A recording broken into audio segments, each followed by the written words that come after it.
Funding for the Hinckley Report is made possible in part by the Cleone Peterson Eccles Endowment Fund.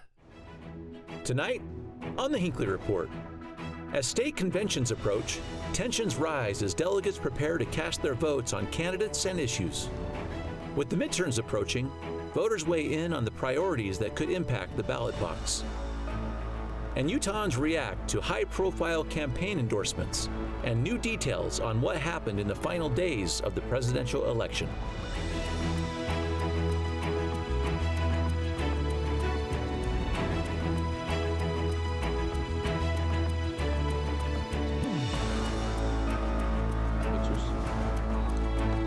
Good evening and welcome to the Hinckley Report. I'm Jason Perry, director of the Hinckley Institute of Politics.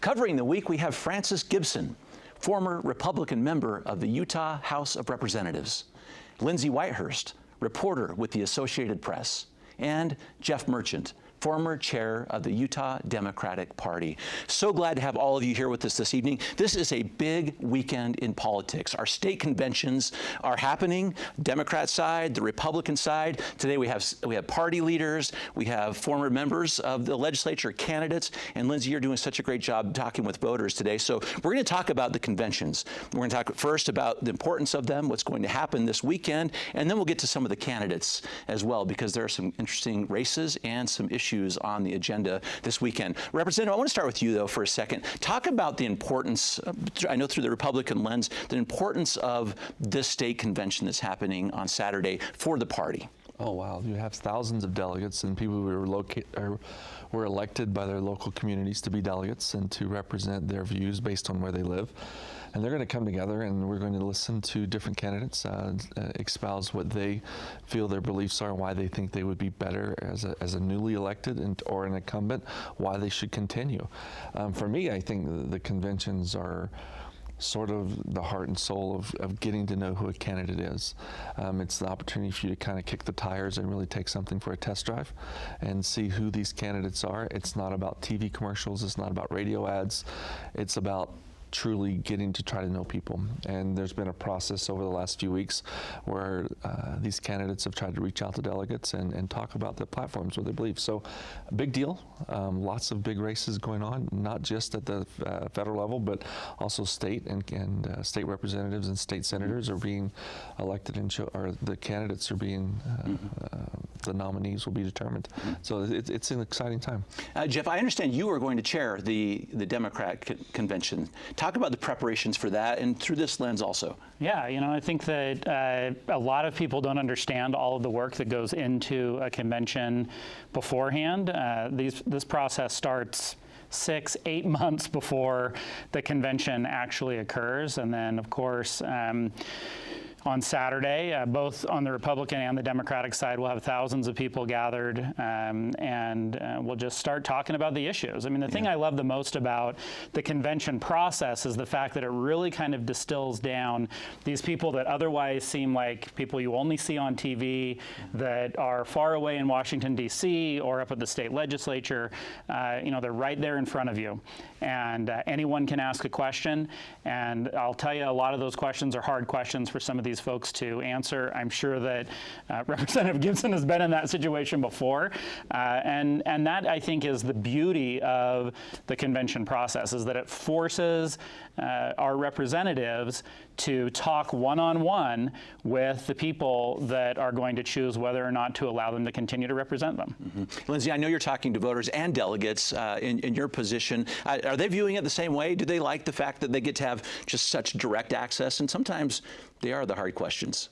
And that's kind of the cool thing about the energy at a convention, right? You get a lot of people who are really invested in the process, who can go and ask those questions and have those conversations.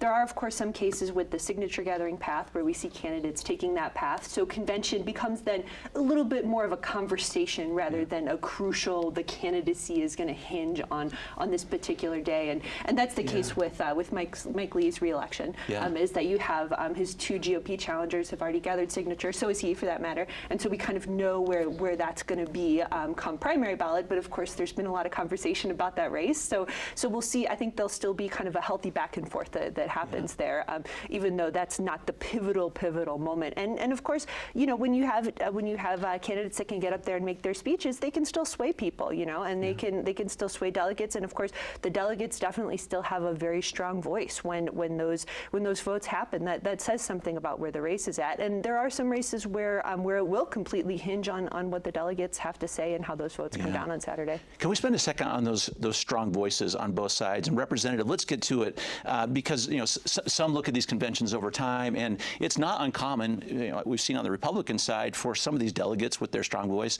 to use them. They even boo some of these candidates. We've seen that a couple of times, which I want to talk about. And it's not even the case always who they decide they want is not the person that sometimes even wins the primary.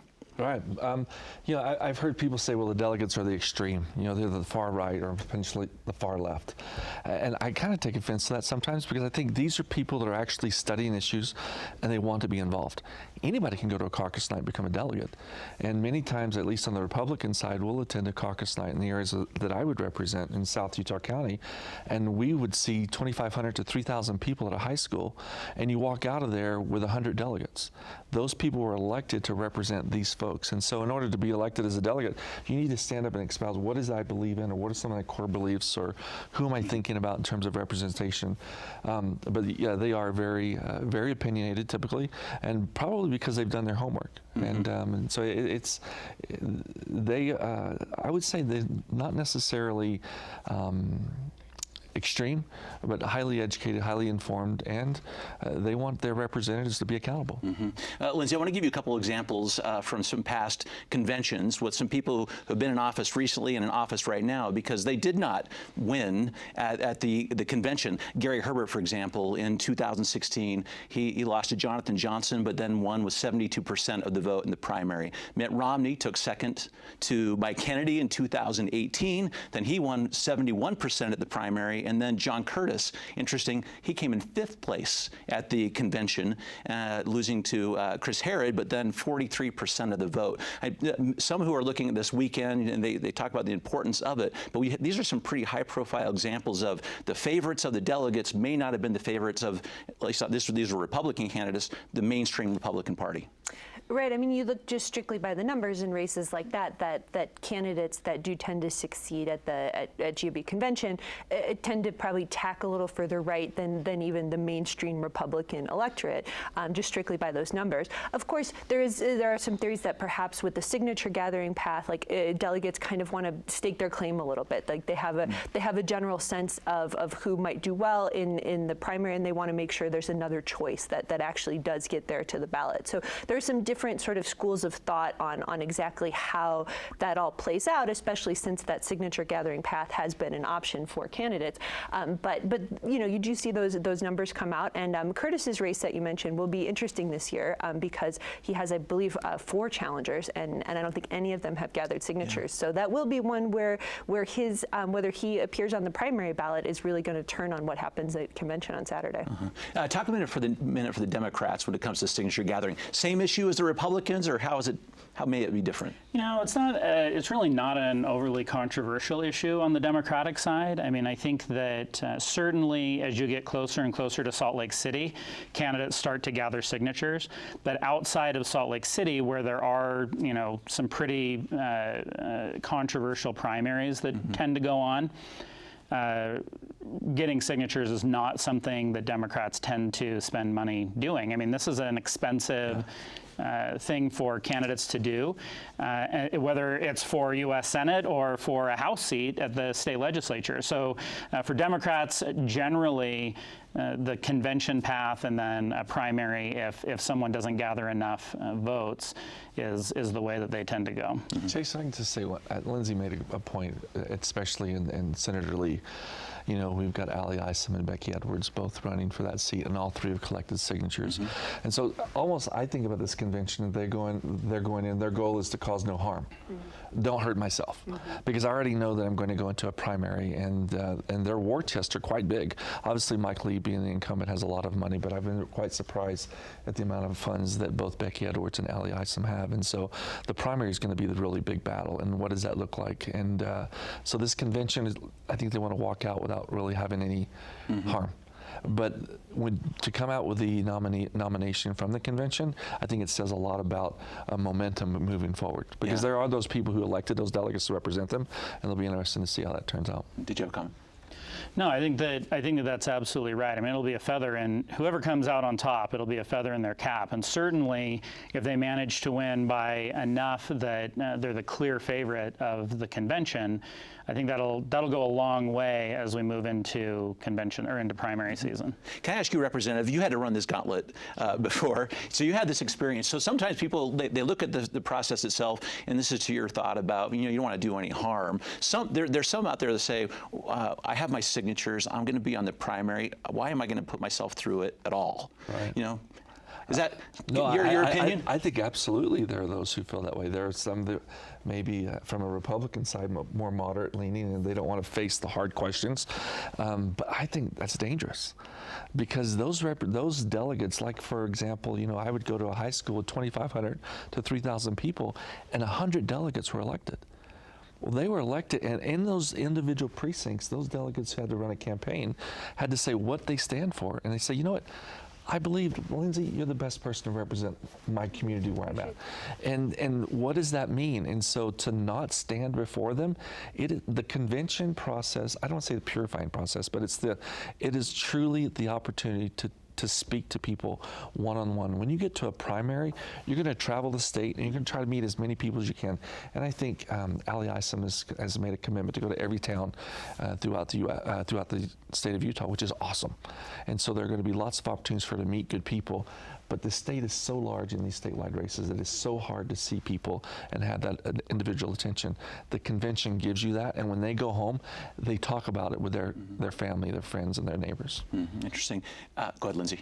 Oh, there is a real kind of grassroots energy there, which is cool. Like to kind of be that kind of little D democracy sort of thing is really neat. I think the flip side, some folks would say it is a really time-consuming process to be a delegate, and we're all busy with our lives and from soccer practice, swim lessons, all of the things that take up large portions of our lives that not everybody can make that time commitment, even if they do have strong opinions to be able to do that whole thing. That might be a tough thing for them. So perhaps you get the folks that are most invested, that do have the strongest point of views, that are willing to set aside that time. And so those are the two, I think, kind of differing points of view on the place of convention in our process right now. Certainly, though, from the candidate side, ignoring the convention is just not a good idea. I mean, in my mind, the legislature, whether you like or dislike this signature path versus convention path, the legislature has created kind of a belt and suspenders approach. And if you can wear the suspenders and the belt to make sure your pants don't fall down, that's what you do, right?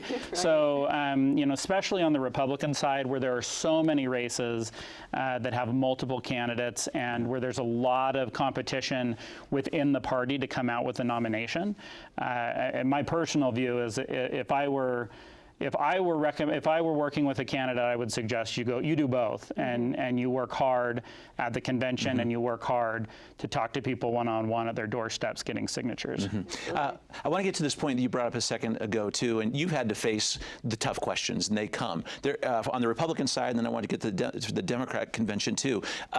What big issues do you see coming up tomorrow? Not the candidates yet. I want to talk about the candidates in a moment, but big issues that they'll be discussing. Oh, I think tomorrow they're going to be looking, obviously, gas prices, oil and gas exploration. You're going to talk about inflation. That's going to be a big one. I think locally here in the state of Utah, with regards to maybe some of the state candidates, but also maybe what some of the federal offices are looking for. We're going to talk about transgender and the veto by Governor Cox. I think that will be an issue. I think those are going to be some of the big ones. Education is always a big one. Where do you stand on education funding and with regards to state level races? But I think those are some of the big ones. And you never know. there is always something that crawls under a rock, and you're like, where did that come from? And that's the hidden surprise that you always, as a candidate, you're like, oh, I wasn't prepared for that one. I want to talk about a couple of those. Oh yeah, go ahead, Lizzie. Isn't there a change? There's a proposed change to the party platform on abortion, I think. Yeah, that's too, right. right? Yeah, talk about that one for a moment, because that's going to be one that's going to take some time, perhaps. Right. I think it'll change the language a little bit to be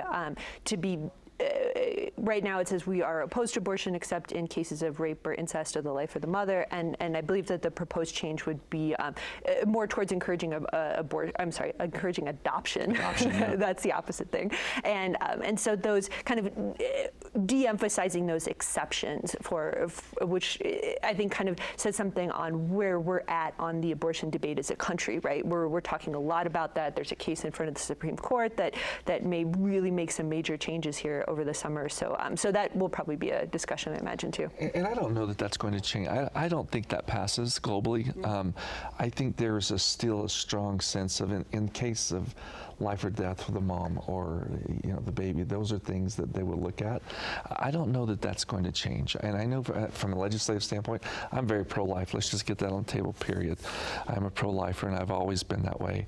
But I think that at some point there's got to be we're pretty strong. Mm-hmm. We've said we're a pro-life state. Do we need to continue to talk about this every single election cycle? Okay, I want to get to the issue itself, but maybe, Jeff, since you're in charge of the convention for the Democrats, how does this stuff, it's so interesting what he says, right? You never know what's going to come up. Right. How do you manage that? I mean, what is the process that allows something that maybe not going to change at all just to rise? Look, in many ways, especially as you're running one of these events, you have to be prepared for everything, which essentially means you can't really be prepared for anything. You just have to kind of take these things up as they come. Now, particularly on the Republican side, I mean, as you know, Derek Brown and I, who is a former Republican chair, have become pretty good friends. And we've talked about this multiple times about how hard it is to be able to manage what you don't know is going to happen. So, of course, you work as hard as you can, either on your own or through intermediaries, to work with the various parties to know as much as you can beforehand so that you can manage the debate in a way that makes the process smooth. I think that the one thing that no one likes is when you get bogged down in procedure, when you get bogged down. I mean, Lindsay talked about how, delegates have lives. We go to soccer games with our kids, we go to dinner with our spouses, we do other things like that, and nobody wants to sit around until 1 o'clock in the morning because someone's engaged in dilatory tactics to kind of just slow the process down. So the goal is to make things move as smoothly as you can, but you just cannot anticipate everything. Lindsay, you talked about this for just a moment. Let's talk about some of the issues that may impact the votes that come this weekend. And you mentioned one, which is just a theme that people were talking about, is the bill on transgender athletes. How is this going to play? Because it seems like a lot of candidates are looking at the polling, they're talking to their delegates. How is this one going to impact votes?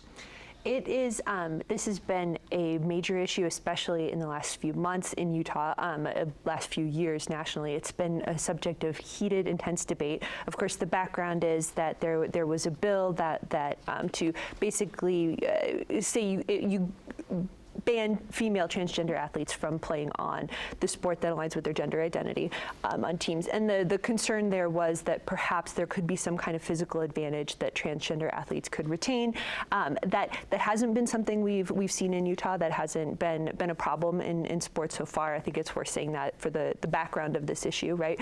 But of course, it became a big deal towards the end of the session when the bill changed and became a little bit more of a full-on ban than had been discussed before. And you've seen, I think, that's been something that has been the subject of a lot of conversation, and it wasn't supported by all lawmakers to start with. And I think the lawmakers that did not support the ban heard from people who wanted them to do that and were very unhappy that they had not. And so I think that issue is going to be one that I think will affect a lot of the futures of some lawmakers going forward, because it definitely has been something that has been been a very intense conversation, especially in conservative circles these days. Representative, what do you think? Will there be delegates on Friday, on Saturday?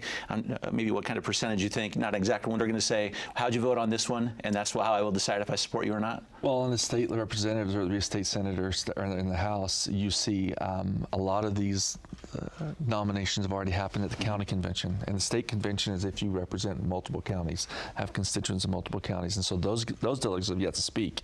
I do think that will be a topic because I think though there are only 4 people, I think 4 athletes in the state of Utah that were affected currently.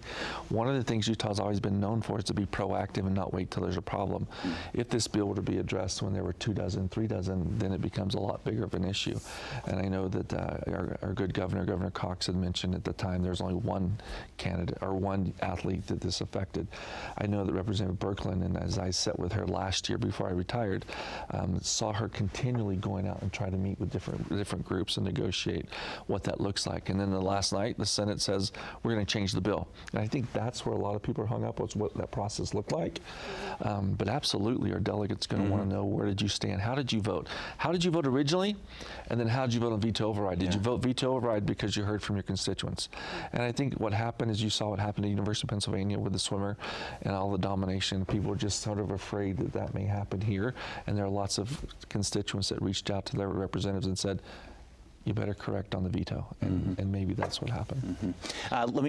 Do you have these are young kids. I mean, we're talking, I have to say that I have a hard time believing that this is an important of an issue as a very small subset, I would even argue the tyranny of the loud, think that it is. And at the end of the day, I think that the biggest problem is here we have a legislature that is coming in to override a veto at the same time that we have inflation, high gas prices, massive drought, global warming, air pollution, water pollution, a million issues that if at the end of the day you went to the people of Utah and asked what was most important, I have a feeling that this issue would be at the bottom of the list. This is a culture war issue to get those extremes to come in and support some of these candidates, and it's really an unfortunate thing that that's what our Republican leaders have decided to focus on. And I would just add, I think that is a social issue, but all of the big issues you talked about, that same Republican legislature was very, very dedicated this year to look at air quality, to look at water, and what are we doing for water conservation. And the governor worked with the legislature, and I think he'd mentioned it somewhere before, where we're getting hung up on that one override vote, but the legislature did lots of good things to look at transportation, to look at water, look at air quality, look at housing, and try to address a lot of those things in this last legislative session. And so I will agree with you that this is a social issue that's come up, but I don't know that it's necessarily a wedge issue. Anyway. Okay. I want to get to there are 2 more issues, one impacting the Republican convention and the Democrats. There are 2 things we've got to talk about. Lindsay, start with you. Interesting stories this week. Senator Mike Lee, some text messages to former Chief of Staff Mark Meadows for President Trump. That issue in this convention. Yeah, It has definitely been a subject of discussion since those text messages came out about a week ago, and I think there are certainly some folks who were unhappy to have seen that sort of level of involvement and conversation, and so there was some pushback on that, and the senator has done a couple interviews now where he's talked a little bit about how these were informal conversations with a friend, but certainly there were a lot of people who felt like he was more involved than he should perhaps have been in this effort on behalf of the former president. And I think there'll be some conversation about it. I think there are certainly people who would have different points of view on it. Some people are going to be really frustrated he was involved. Other people who are still very supportive of President Trump, former President Trump, might be frustrated when he changed his mind at the end and said we should stop this. And he did vote to confirm the election that Biden had won the election. So it's going to be an interesting kind of hot potato, I think, in this conversation. Of course, that we know what the field is going to be for Senator Lee's race, and I do think that his challengers will probably not try to hit it too hard when they get up and speak at convention. I think that in some ways it'll be a background conversation, but perhaps not in the foreground, especially on at the podium in that public sphere. I totally agree, because each candidate is only given 3 minutes to give their speech, and they're not going to want to start speaking about what you did. At least a smart candidate's not. Why do you want to vote for me? Not why do you want to vote against Mike Lee? And I think in 3 minutes, I need to promote myself. And that is an audience where that will not come out. But as we move to a primary, and I think as they start looking for the more moderate or the independents or some of these others that are out there preparing for an election in November, but the more moderates who weren't at convention, I think that's when you might hear about the text message. Okay, so Jeff, let's talk about, I guess we got the one side, which might happen with the Republicans, but how are the Democrats? And put it through an additional lens that you are managing this weekend is there may be a motion for the Democratic Party to not put a candidate forward for the Senate race and support perhaps Evan McMullin. Sure, there's a push with Evan McMullin, who's running independently without a party affiliation, to create a coalition, as he puts it, of Republicans, Democrats, and independents to overcome Mike Lee. Of course, I don't recall the last time the Democratic Party didn't have a nominee for United States Senator. Despite the fact that we haven't won that position in quite a long time, we certainly have always put someone forward. So that'll be a very interesting debate that may happen on Saturday, and it'll be interesting to see how the delegates come out on that. I mean, so how are the conversations happening internally on that? Because I don't know of a time when that's happened either. Yeah, no, this certainly is a unique situation. The Democratic Party has never been asked or been put into a position like this that Evan McMullin is proposing. So it certainly is going to make Saturday an interesting day. I would love to tell you that I have a sense of where the delegates are on this one, but I actually have no idea. As the chair, I'm neutral on the position. I certainly value discussion, though, and I'm always a proponent of talking about ideas, talking about what might or might not work. So I think that it remains to be seen what happens there, but it will certainly make the convention very interesting, and I think that it'll make Mike Lee's situation on the Republican side much more interesting once that's resolved. Okay. It's going to have to be the last comment today. Great insights, getting ready for Saturday. Thank you so much. And thank you for watching the Hinckley Report. This show is also available as a podcast on pbsutah.org/Hinckley Report or wherever you get your podcasts. And you can now follow us on Facebook, Instagram, and Twitter. Thank you for being with us. We'll see you next week.